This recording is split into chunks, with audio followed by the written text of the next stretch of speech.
Hello friends, आज हम लोग इस वीडियो में ये टॉपिक डिस्कस करेंगे कि टीचिंग को कैसे इंटरेस्टिंग और इफ़ेक्टिव बना सकते हैं। तो चलिए आज हम लोग डिस्कस करते हैं। देखिए, टीचिंग को इफ़ेक्टिव और इंटरेस्टिंग बनाने का बहुत सारा तरीका होता है। ये हर एक तरीके के मतलब हो सकता है, वैरिड करता है, लेकिन मेन मोटिव इसका यही होना चाहिए कि चाइल्ड जो है ना वो इंटरेस्टेड होना चाहिए, स्टूडेंट्स जो है वो इंटरेस्टेड होने चाहिए, ठीक है ना। उनको कुछ सीखने को मिले हमारी हर एक एक्टिविटीज़ से, टीचर के हर एक एक्टिविटीज़ से स्टूडेंट को बहुत कुछ सीखने को मिले। तो पहला पॉइंट इसी के थ्रू हम लोग बोल सकते हैं कि ग्रीटिंग्स। जब भी आप क्लासरूम में जाते हैं तो आपको बच्चों के सामने ग्रीटिंग्स यानी कि गुड मॉर्निंग स्टूडेंट्स, ये तो करना ही है। ये तो फॉर्मल तरीका हर कोई अप्लाई करेगा, बट इनफॉर्मली जैसे कि हेलो बच्चों, आप लोग कैसे हैं और आप लोग खुश हैं, आपके घर पे सब कैसे हैं। और अगर आप ये डेली बेसिस पे अगर आप उनसे पूछोगे ना तो ये उनके हैबिट में आ जाएगा। और किसी दिन अगर आप नहीं पूछोगे तो उनका माइंड में खुद ब खुद वो मतलब आपसे क्वेश्चन करेंगे कि मैम आपने ये नहीं पूछा, मैम आपने ये क्यों नहीं पूछा, राइट। तो आपके भी एक्टिविटीज़ से बच्चे के बिहेवियर में चेंजेस आ सकते हैं। तो वो जो है ना वो गुड वैल्यूज़ सीखेंगे। वो क्या सीखेंगे? गुड वैल्यूज़ सीखेंगे और उनकी बिहेवियर्स में चेंजेस आएंगी, ठीक है। उनका मॉरल वैल्यूज़ बढ़ेगा, ठीक है। तो ये सब जो चीज़ें हैं ना, ये सब आपको ध्यान रखना है, ठीक है। सॉरी, चलिए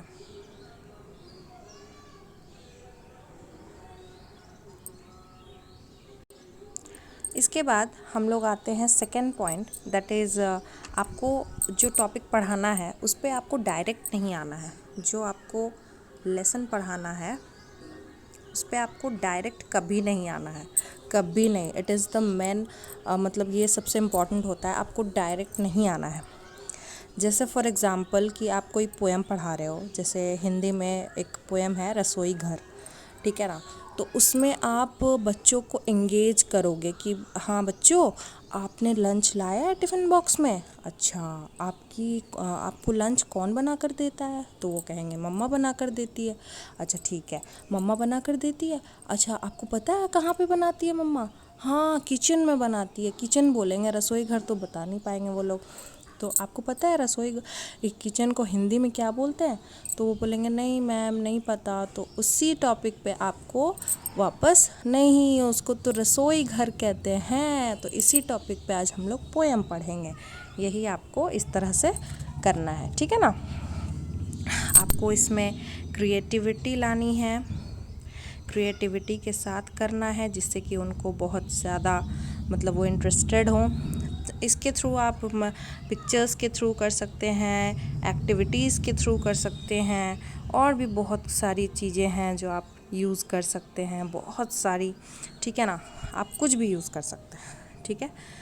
okay, now the third point is कि हमेशा जो है ना टीचिंग लर्निंग प्रोसेस जो है वो आपने अपने पेडागोजी में भी पढ़ा होगा।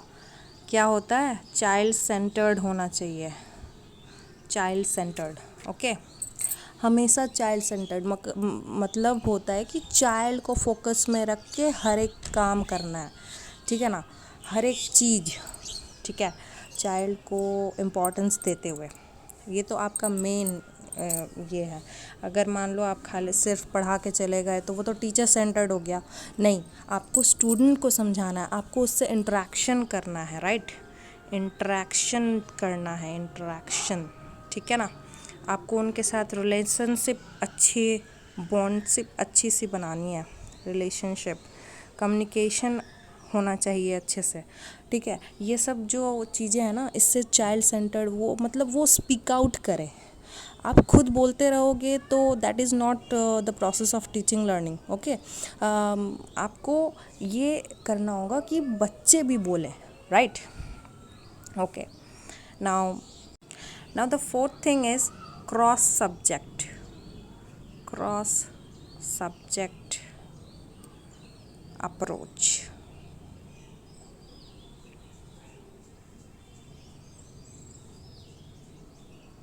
Okay, cross subject approach. अब इसमें क्या करना है, जैसे मान लीजिए कि आप इंग्लिश पढ़ा रहे हो, ठीक है, कोई भी एक टॉपिक उठा के आप पढ़ा रहे हो, उसको पढ़ाते पढ़ाते अचानक से आप एक वर्ड उठाते हो, उसको बोलते हो कि आपको पता है इसको हिंदी में क्या बोलते हैं, अच्छा ये बोलते हैं। और इसी तरह अगर आप ईवीएस पढ़ा रहे हो तो आप पढ़ाते पढ़ाते उसको मैथ्स के तरफ ले गए, तो इसको बोलते हैं क्रॉस सब्जेक्ट। मतलब इस तरह से आपको घुमा फिरा के सारे सब्जेक्ट को कनेक्ट करके अगर आप पढ़ाओगे ना, तो बच्चे इतनी जल्दी और इतनी इफ़ेक्टिवली सीखेंगे कि आपको खुद नहीं पता, ठीक है ना। तो चलिए अब नेक्स्ट टॉपिक देख लेते हैं। Okay, the next point is diversity.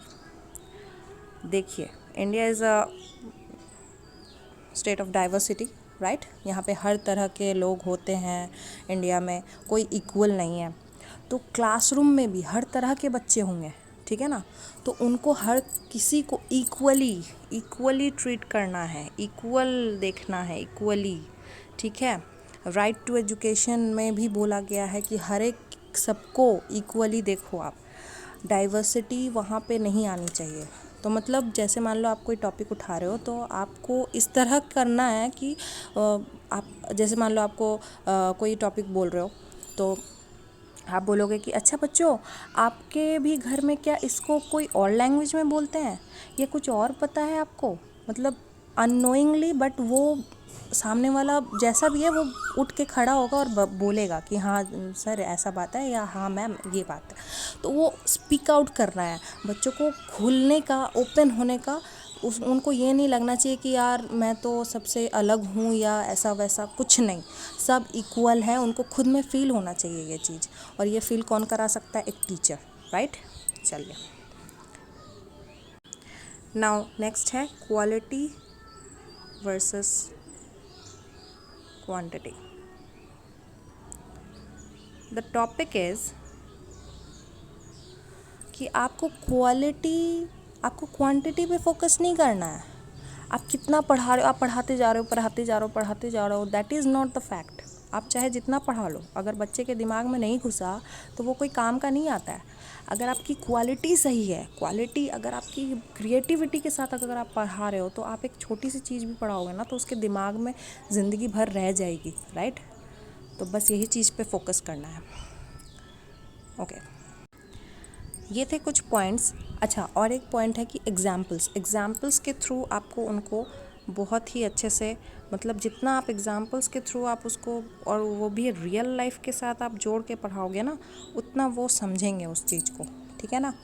तो ये सब कुछ टेक्निक्स है, कुछ पॉइंट्स है जो कि आपको अपने अंदर बिल्ड करना है प्रैक्टिस के थ्रू, या चाहे आप जैसे बोलो, आप कोई एनसीईआरटी की बुक उठा लो और आप एक ही चैप्टर को आप करो, लेकिन ये सारी क्वालिटीज़ को मतलब उसको अपने अंदर करके फिर वो आप करो प्रैक्टिस के थ्रू, ठीक है ना। तो उससे क्या होगा कि आपको प्रैक्टिस के थ्रू आप बहुत अच्छे से सीखोगे और आप बच्चों को बहुत अच्छा कर पाओगे। Because our teacher is the, मतलब माँ बाप के बाद तो पहला टीचर ही होता है ना, जो अच्छा से गाइड कर सके। और अगर वो सही गाइड नहीं करेगा तो बच्चा बड़ा कैसे होगा, और बच्चा बड़ा नहीं होगा और अच्छा लाइन कैसे पकड़ेगा, ठीक है ना। तो it's all about all for a teacher, right. तो आई होप कि मेरी ये वीडियो आपके लिए हेल्पफुल होगी। अगर पसंद आई है तो please like, share and subscribe, please please please please. And मैं आगे भी कोशिश करूँगी और वीडियोस लाने की। तब तक के लिए बाय बाय, टाटा।